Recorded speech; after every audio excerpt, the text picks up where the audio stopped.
This is a story about a world obsessed with stuff. It's a story about a system in crisis. We're trashing the planet, we're trashing each other, and we're not even having fun. The good thing is that when we start to understand the system, we start to see lots of places to step in and turn these problems into solutions.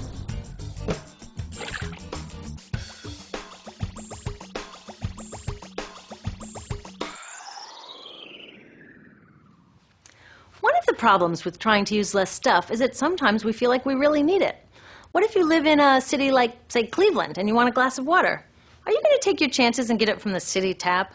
Or should you reach for a bottle of water that comes from the pristine rainforest of Fiji? Well, Fiji brand water thought the answer to this question was obvious, so they built a whole ad campaign around it. It turned out to be one of the dumbest moves in advertising history. You see, the city of Cleveland didn't like being the butt of Fiji's jokes, so they did some tests, and guess what? These tests showed a glass of Fiji water is lower quality, it loses taste tests against Cleveland tap, and costs thousands of times more. This story is typical of what happens when you test bottled water against tap water. Is it cleaner? Sometimes, sometimes not. In many ways, bottled water is less regulated than tap. Is it tastier? In taste tests across the country, people consistently choose tap over bottled water. These bottled water companies say they're just meeting consumer demand. But who would demand a less sustainable, less tasty, way more expensive product, especially one you can get for almost free in your kitchen? Bottled water costs about 2,000 times more than tap water. Can you imagine paying 2,000 times the price of anything else? How about a $10,000 sandwich? Yet people in the US buy more than 500 million bottles of water every week. That is enough to circle the globe more than 5 times. How did this come to be? Well, it all goes back to how our materials economy works, and one of its key drivers, which is known as manufactured demand. If companies want to keep growing, they have to keep selling more and more stuff. In the 1970s, giant soft drink companies got worried as they saw their growth projections starting to level off. There's only so much soda a person can drink.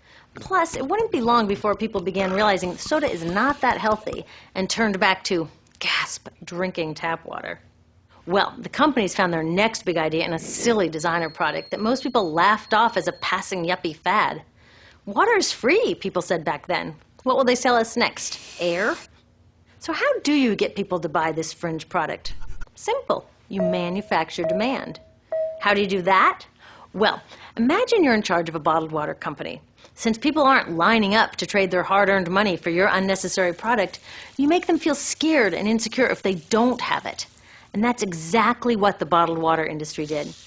One of their first marketing tactics was to scare people about tap water with ads like Fiji's Cleveland campaign. When we're done, one top water executive said, tap water will be relegated to showers and washing dishes. Next, you hide the reality of your product behind images of pure fantasy.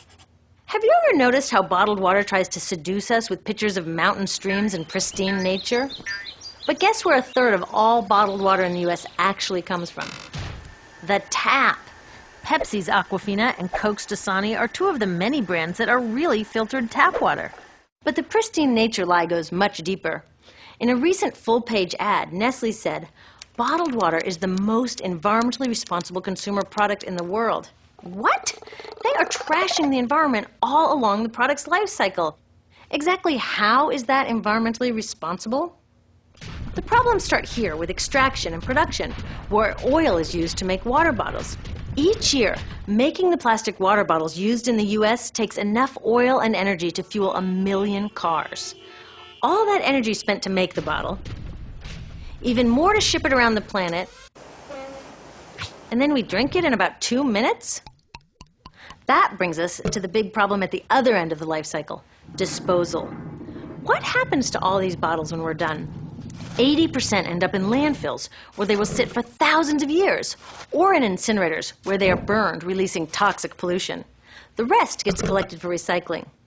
I was curious about where the plastic bottles that I put in the recycling bins go. I found out that shiploads were being sent to India, so I went there. I will never forget riding over a hill outside Madras, where I came face to face with a mountain of plastic bottles from California. Now, real recycling would turn these bottles back into bottles. But that wasn't what was happening here.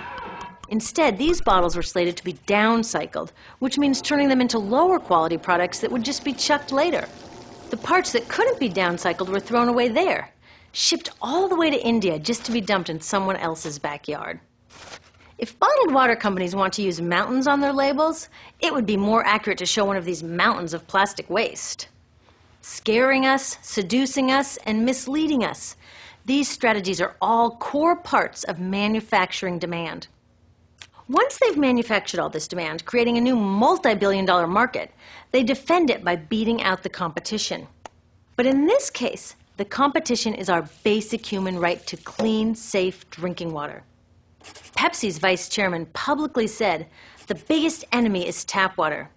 They want us to think it's dirty and bottled water is the best alternative.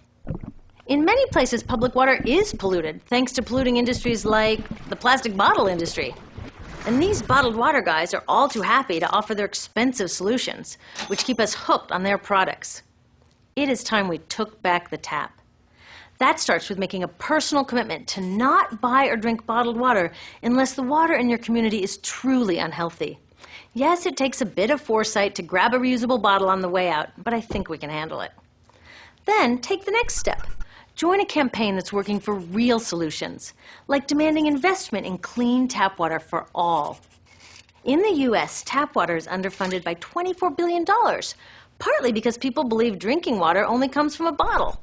Around the world, 1 billion people don't have access to clean water right now. Yet cities all over are spending millions of dollars to deal with all the plastic bottles we throw out. What if that money was spent improving our water systems, or better yet, preventing pollution to begin with? There are many more things we can do to solve this problem. Lobby your city officials to bring back drinking fountains. Work to ban the purchase of bottled water by your school, your organization, or entire city. This is a huge opportunity for millions of people to wake up and protect our wallets, our health, and the planet. The good news is it's already started. Bottled water sales have begun to drop while business is booming for safe, refillable water bottles. Yay! Restaurants are proudly serving tap, and people are choosing to pocket the hundreds or thousands of dollars they would otherwise be wasting on bottled water. Carrying bottled water is on its way to being as cool as smoking while pregnant. We know better now. The bottled water industry is getting worried because the jig is up. We are not buying into their manufactured demand anymore. We will choose our own demands, thank you very much, and we're demanding clean, safe water for all.